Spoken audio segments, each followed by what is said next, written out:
کہ جب زمین پہ چلتے پھرتے چہروں کو صدیق و عمر کہا جاتا تھا، طلحہ و زبیر کہا جاتا تھا، جب معاشرے کی گلیوں میں چلتے پھرتے جوانوں کو، بچوں کو امام حسن امام حسین رضی اللہ تعالیٰ عنہما کہا جاتا تھا، جو کچھ وہ پڑھ کے نابغہ روزگار بنے، امام بنے، اسی سے آج بھی حالت سنور سکتی ہے۔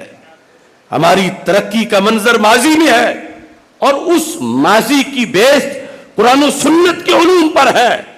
لہذا جو مخلص ہے کہ امت دلدل سے نکلے، امت کو ترقی ملے، امت کو خوشحالی ملے، تو بیس کیمپ یہ ہے کہ قرآن و سنت کے ماہرین گلی گلی میں موجود ہوں۔ یعنی آج تو اتنا انحطاط ہو گیا ہے۔ ابھی یہ عید کے چاند کا مسئلہ گزرا، آپ نے دیکھا، یعنی جو ماہرین ہر گلی میں ہونے چاہیے شریعت کے کہ مسئلہ پیش ہو، اور ابھی گھنٹے کے اندر حل کرنا ہے، چونکہ رات کا وقت جا رہا ہے، روزہ رکھنا ہے، تو پھر سحری کا وقت بالکل تھوڑا رہ گیا ہے، اتنی جلدی میں مسئلہ حل کر کے لوگوں کو بتائیں کہ فرض عین نہ رہ جائے، یا ایسا نہ ہو کہ عید کے دن کو روزہ رکھے۔ تو ایسا کاج ثابت ہوا کہ شاید گلی گلی محلے میں تو کیا پورے ملک میں صرف چند لوگ ایسے ہیں کہ جو یہ صلاحیت رکھتے ہوں، حالانکہ جو ضرورت ہے، دینی ضرورت، وہ تو یہ ہے کہ ہر محلے میں رہنے والے اتنا علم پڑھے ہوئے ہوں اور اس قدر ان کے پاس قرآن و سنت کی وراثت ہو۔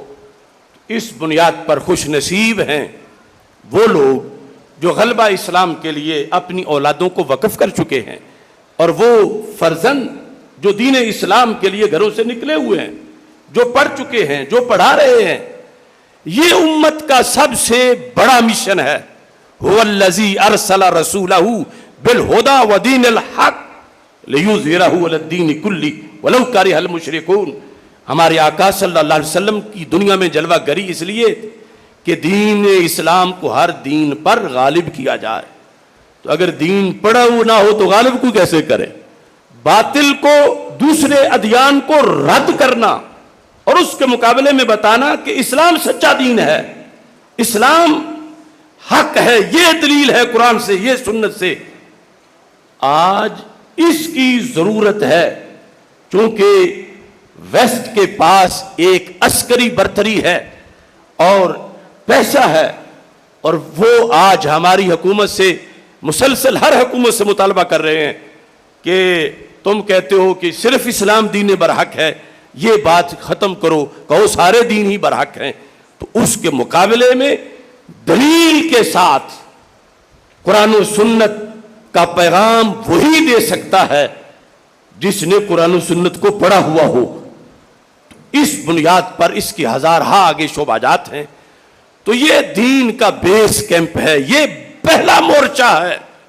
اگر اس کے مجاہد ختم ہو گئے معاذ اللہ، اگر یہ مورچہ ویران ہو گیا، یہ کیمپ معاذ اللہ اجڑ گیا، تو پھر ٹیکسٹائل والا کیمپ ہمیں کیا فائدہ دے گا، پھر انجینئرنگ والا کیمپ ہمیں کیا فائدہ دے گا؟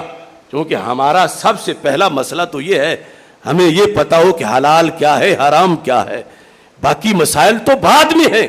اور یہ ایک مومن کو دن میں ہر منٹ میں ضرورت پڑ سکتی ہے کہ حلال کیا ہے، حرام کیا ہے، اور جہاں یہ اسپیشلسٹ تیار کیے جاتے ہوں ان کو مدارس دینیا کہا جاتا ہے۔ اس لیے طلباء بھی اس بات کو سمجھیں کہ وہ کتنے بڑے مشن پہ آئے ہوئے ہیں۔ یعنی وہ ایسی زمین سے آئے ہیں جہاں پیچھے بارش نہیں ہو رہی، فصلیں اجڑ گئی ہیں، کیونکہ عالم نہیں کوئی، دین کی فصلوں پر خزاں، اور یہ آئے ہیں کہ ہم ابر کرم جا کے برسیں گے، مدرسہ میں پڑھ کے پیچھے جا کے ابر کرم بن کے برسیں گے اور امت کی فصل ہری بھری ہوگی۔ اور اگر یہاں آ کر وہ کھیلتے رہیں، گپوں میں ٹائم گزار دیں، موبائل پہ لگے رہیں اور ٹائم ضائع کر کے، تو پھر کیا برسیں گے؟ ان کی پیاس کیسے بجھے گی؟ وہ جو امت کے شگوفے گناہوں کی تیز دھوپ سے بالکل مرجھا گئے ہیں، وہ تو تمہاری آس لگائے بیٹھے ہیں کہ چلو بادل نہیں تو کوئی گھڑا پانی کا ہی بھر کے لے آئیں گے۔ تو تو اس بنیاد پر طلباء کے لیے یہ ضروری ہے کہ وہ اچھی طرح دل لگا کے محنت سے اپنی اسباق کی تیاری کریں اور غنیمت جانیں کہ ابھی یہ مدارس موجود ہیں. یعنی امریکہ کو روزانہ یہ درد ہے کہ یہ حکومت کیوں نہیں مدرسہ کا گلا دباتی. یہ ان کو اپنے کنٹرول میں لے کر اپنا نصاب بنا کے انہیں پڑھائے, جس نصاب کے بعد اگر زمانے میں توہین قرآن ہو, توہین نبوت ہو, توہین الوہیت ہو, تو کسی کے کانوں کو کچھ سنائی نہ دے. یعنی وہ نصاب جو مسلمانوں کو پاکستان میں گونگا بھی کر دے, اندھا بھی کر دے, بہرا بھی کر دے, یہ نصاب امریکہ اپنے ایجنٹ حکمرانوں سے ہر دور میں بنوانا چاہتا ہے. مگر اللہ کا فضل ہے, جنگ آزادی سے لے کر آج تک نہ انگریز کو کامیابی ملی تھی, بعد میں بھی جو یہ سازش تیار کرتے کرتے قریب پہنچتا ہے تو جہاں کرسی پہ بیٹھ کے سازش کر رہا تھا وہ کرسی ہی ٹوٹ جاتی ہے. انشاءاللہ مجھے امید ہے اب بھی وہ سازش کامیاب نہیں ہوگی اللہ کے فضل سے, اور بر صغیر پاک و ہند میں, پاکستان میں یہ مدارس دینیاں اللہ کے فضل سے اپنا کردار ادا کرتے رہیں گے. آج کے اس اجتماع میں ایک وہ بھی قانون بیان کرنا چاہتا ہوں کہ بندہ زیادہ کیسے پڑھ سکتا ہے, کیونکہ ہر طالب علم کہتا ہے میرے لیے دعا کرو. کچھ تو اتنے بے خبر ہیں وہ دعا کے لیے بھی شاید ان کو شوق نہ ہو. کیسے؟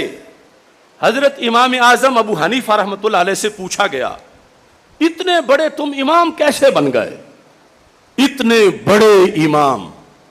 تو آپ نے فرمایا انما ادرکت العلم بالحمد والشکر.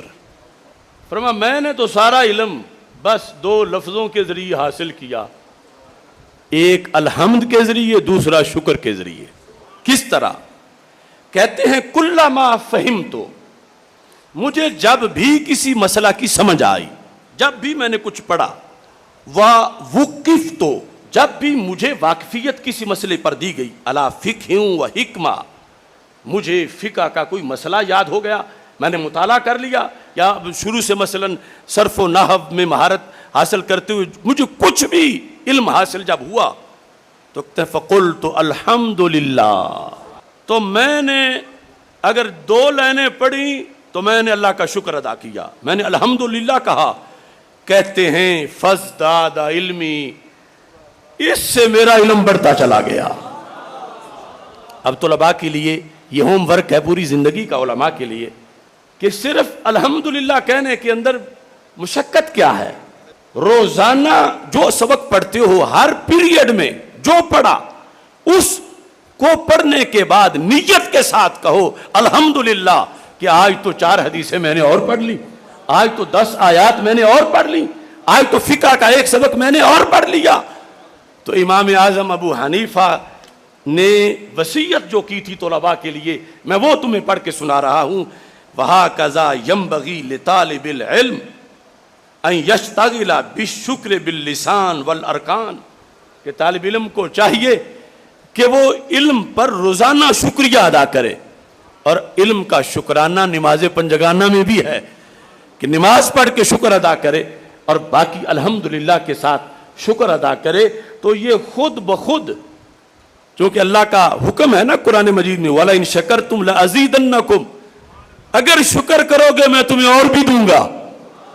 یہ اس قرآن میں ہے جو بدلتا نہیں, جو صرف صحابہ کے لیے نہیں آج کے لیے بھی حکم ہے, جو قیامت تک کے لیے ہے.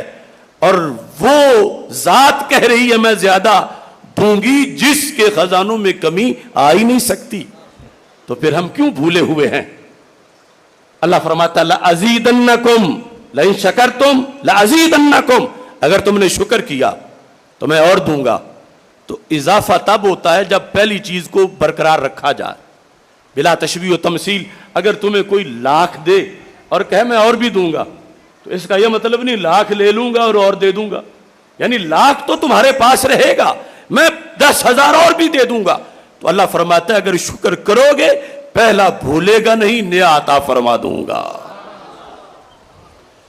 اس کے ساتھ امام ابو یوسف رحمت اللہ علیہ سے یہ پوچھا گیا کہ آپ اتنے بڑے امام کیسے بنے؟ یعنی یہ میں وہ باتیں سنا رہا ہوں جو اس میدان میں پہلے ہم سے صدیوں پہلے روشنی بکھیرتے بکھیرتے جنتوں میں جا بیٹھے ہیں. امام ابو یوسف سے پوچھا گیا آپ کیسے بنے عالم؟ اور یہ جواب جو ہے یہ بھی پوری زندگی